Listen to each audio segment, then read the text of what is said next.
Bonjour ou rebonjour à toutes et à tous. On continue dans la correction de l'examen de janvier 2024 de mécanique théorique de l'EFEC et en particulier on en profite pour faire quelques remédiations, rappels et essayer d'avoir des méthodes fiables pour résoudre l'ensemble des exercices. Ici on est sur la dernière question de l'examen, il y aura cependant encore une vidéo après parce que l'examen ne couvrait pas toute la matière qu'on avait vue et donc j'aimerais bien quand même encore voir une vidéo au cas où cette question arriverait pour un autre examen. Mais donc, dernière question de l'examen, on était en fait encore avec un peu d'énergétique, mais cette fois-ci, il y avait un ressort.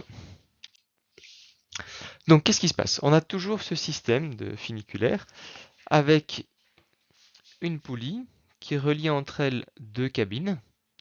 Il y en a une qui pèse 9,5 tonnes, l'autre qui pèse 9,1 tonnes, et du coup, par gravité, c'est le 9,5 descend, c'est le 9,1 monte. Et puis là, on imagine une situation un peu catastrophe, on imagine que le câble ici est rond. C'est ce qu'on vous dit ici. La cabine tombe et donc elle accélère. On a le câble ici qui cède. Et on va venir taper un système, un dispositif de sécurité avec un ressort. Ce ressort va venir se comprimer d'une distance d. Et on voit qu'il se comprime de d égale 20 cm. On peut déjà le convertir, c'est 0,2 m. Qu'est-ce qui se passe là-dedans?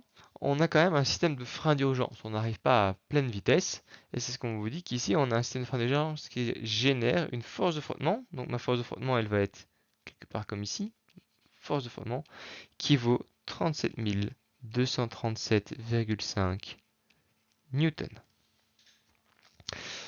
On se rappelle là, ah oui, mais dans l'exercice précédent, on avait un coefficient de frottement cinétique. Ici, on vous précise que le coefficient de frottement cinétique des roues était déjà pris en compte. Qu'est-ce qu'on sait d'autre? On vous dit que la cabine vient s'appuyer contre un ressort de constante de raideur K. Donc on a mon ressort ici, il y a une constante de raideur K. Et qu'on arrive à la vitesse de 0,1 m par seconde. Et comme vous voyez, on ne vous dit pas ce que vaut K.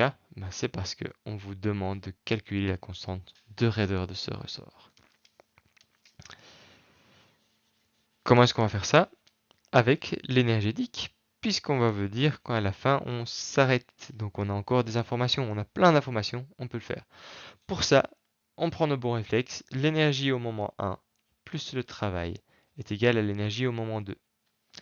C'est quoi mon moment 1? On va prendre que des moments où on connaît vraiment bien ce qui se passe. Alors, le moment 2, c'est ma cabine est à l'arrêt. Si je devais le représenter, j'ai ma cabine ici et mon ressort est comprimé de 20 cm. Ça, c'est moment 2. Moment 1, on sait qu'on est à 0,1 m par seconde juste avant de toucher le ressort. Donc on est juste avant de toucher le ressort. Mon ressort n'est pas comprimé, mais j'ai une vitesse ici de 0,1. Alors que là, ma vitesse vaut 0.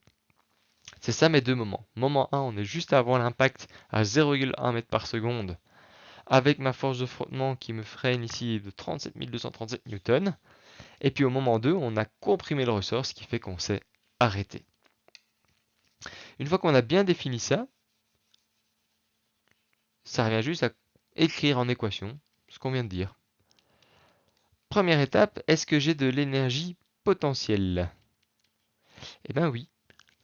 Comme je vais avancer de 20 cm comme ceci, on peut voir que ici en fait je descends d'une hauteur h. Et donc on va la trouver. Je peux le faire en plus grand. J'avance de 20 cm comme ça. Mon moment 1 je suis là, mon moment 2 je suis là puisque j'ai été comprimé un ressort ici. Et donc je cherche ici la différence de hauteur. Donc on peut déjà voir qu'au moment 2 mon énergie potentielle vaudra 0 pour ma cabine. Et donc hop, au moment 2 mon énergie potentielle vaut 0. Par contre au moment 1, je suis à une hauteur, la masse, fois g, fois h. Comment est-ce que je peux trouver h? On voit ici que cet angle-là, qu'on retrouve ici, est de 36,87 degrés. H, c'est le côté opposé. J'ai donc que le sinus de 36,87 degrés est égal à l'opposé sur l'hypoténuse, et mon hypoténuse ici vaut 0,2 mètres. Et donc h, c'est 0,2 fois sin de 36,87 degrés.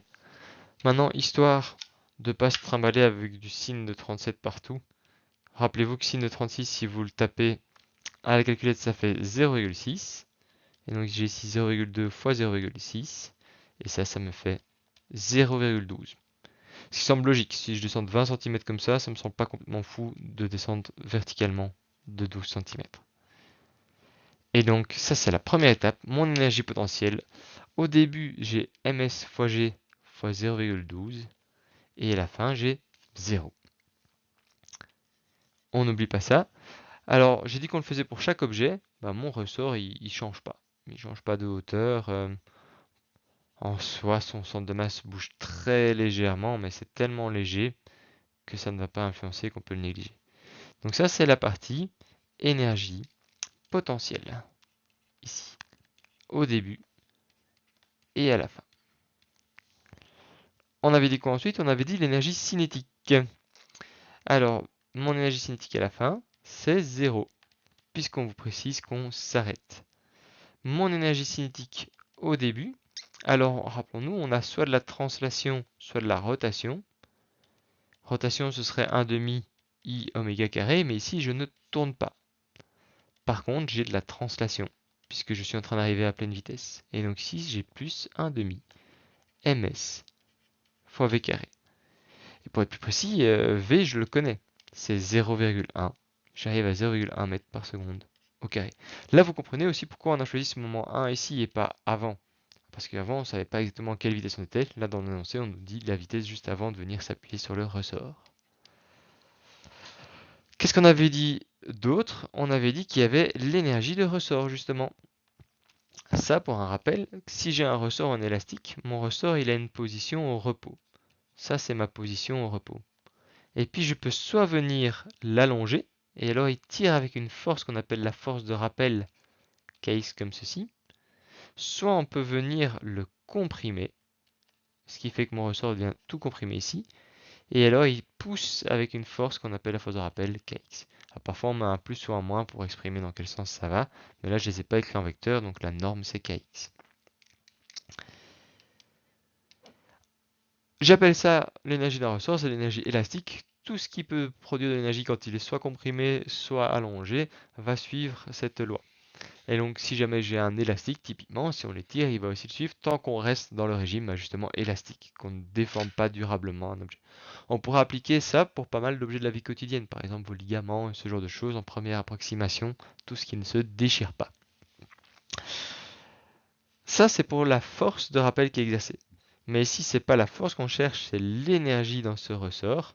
Et l'énergie dans un ressort, c'est 1 demi fois K fois cette élongation ou cette compression au carré.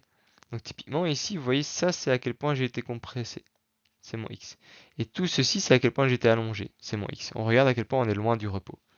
Et donc dans ma situation, ici j'ai un ressort qui est au repos. Et puis j'ai ma cabine qui vient l'écraser. Ce qui fait que mon ressort se comprime ici d'une distance x. Il se comprime de 20 cm. Et donc l'énergie de mon ressort au début, elle vaut 0 parce que mon ressort n'est pas comprimé, il n'a pas d'énergie mise en lui. Mais à la fin, il va y avoir de l'énergie dans ce ressort. C'est d'ailleurs là que part toute mon énergie. Vous voyez ici, j'avais de l'énergie parce que je viens d'une certaine hauteur avec une certaine vitesse, et cette énergie part dans mon ressort. Il va venir l'absorber. Plus précisément, il l'absorbe sur une course de 20 cm, et donc ici, je pourrais mettre 0,2 au carré. Maintenant, est-ce que tout part dans le ressort? Non, on est en train de freiner assez fort ici. Et donc, on n'oublie pas qu'on a ici le travail de force de frottement. Et on a fait mon tour d'exercice d'énergétique. L'énergie potentielle, l'énergie cinétique de transition de rotation pour chaque objet, l'énergie de ressort, et on n'oublie pas les différents travaux. Ici, c'est un travail de frottement. Reste à calculer ces travaux. Le travail, c'est la force fois la distance. Ma force ici, c'est 37 237,5 newtons. Et ma distance, c'est 0,2 mètres. Et c'est déjà fini. Il reste donc juste à faire quelques maths pour s'en sortir. On remplace donc par nos valeurs. Ici, j'ai ms qui vaut 9500 kg, fois petit g qui vaut 10 fois 0,12. Puis j'ai 1,5 fois de nouveau 9500 fois 0,1 au carré. Moins ma force de frottement fois le déplacement, on vient de voir que c'était moins 37 237,5 fois 0,2. Et donc mon énergie que j'avais au début, potentielle et cinétique, va être perdue principalement en frottement. Et ce qui ne part pas en frottement part dans mon ressort qui vaut 1,5 K fois 0,2 au carré. Reste à résoudre ceci. Et donc je vais taper tout ce qui est à gauche dans ma calculette.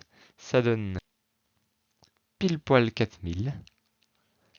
Comme si on faisait attention d'essayer de vous trouver des chiffres ronds, mais c'est pas toujours le cas. Mais M. Van Larbeek souvent aime bien essayer de tomber sur des beaux chiffres. Égale 1,5 fois K fois 0,2 au carré. Si je fais passer ça de l'autre côté, j'ai donc 8000 divisé par 0,2 au carré qui me donne K. Et si vous tapez ça à la calculette, vous allez voir que K, qui est la constante de rappel du ressort, qui dit à quel point il est dur de le comprimer ou pas, vaut 200 000. Et là, on se rappelle, c'est quoi les unités de la constante de rappel?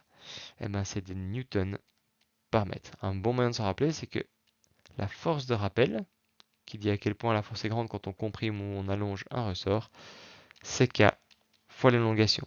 Ici, j'ai des newtons, là, j'ai des mètres. Si je fais passer ça de l'autre côté, on voit que K, c'est des newtons par mètre. Et donc, pour comprimer d'1 mètre ce ressort, ça coûte 200 000 newtons. Une manière de le dire, c'est que s'il fait une course de 1 mètre, à la fin, on pousse avec 20 tonnes dessus. Sachant que si on veut savoir tout ce qui se passe, il faut regarder ce qui se passe à 1 cm, 2 cm, 3 cm, et ainsi de suite, intégré, et c'est ce qui se passe en fait dans l'énergie du ressort. Et cet exercice est déjà fini. Procédons à un petit rappel de la procédure au slide suivant. Ici, on a revu un exercice énergétique qui était en fait plus simple que le précédent parce que moins d'objets qui rentrent en compte. Maintenant, la méthode reste la même. On dit toujours qu'on a l'énergie au départ, plus du travail est égal à l'énergie à la fin. Ensuite, on a de nouveau regardé pour chacun des objets si on avait l'énergie potentielle, cinétique de translation, cinétique de rotation, et puis on avait ajouté le ressort. Comme on l'a dit au-dessus, notre ressort, on peut le voir soit en dynamique, où on va regarder la force exercée par ce ressort, qui va être la constante de rappel au sort fois l'élongation ou l'étirement ou la compression de ce ressort. Tout ça, c'est à quel point on est loin de la position d'équilibre. Donc si je modélise un ressort, au repos, il serait comme ça, et puis je peux venir le comprimer. Et donc là, la distance qu'il a été comprimée, c'est x. Ou je peux venir l'allonger, ça aussi c'est x. Et ceci, c'est quand il est au repos.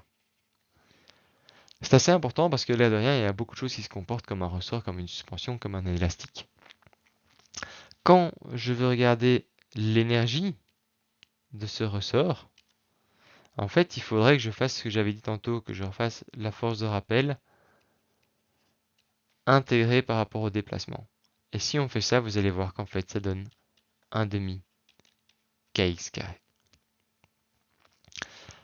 C'est tout ce qu'il y a à savoir en plus sur les ressorts, à part qu'il faut évidemment s'entraîner avec.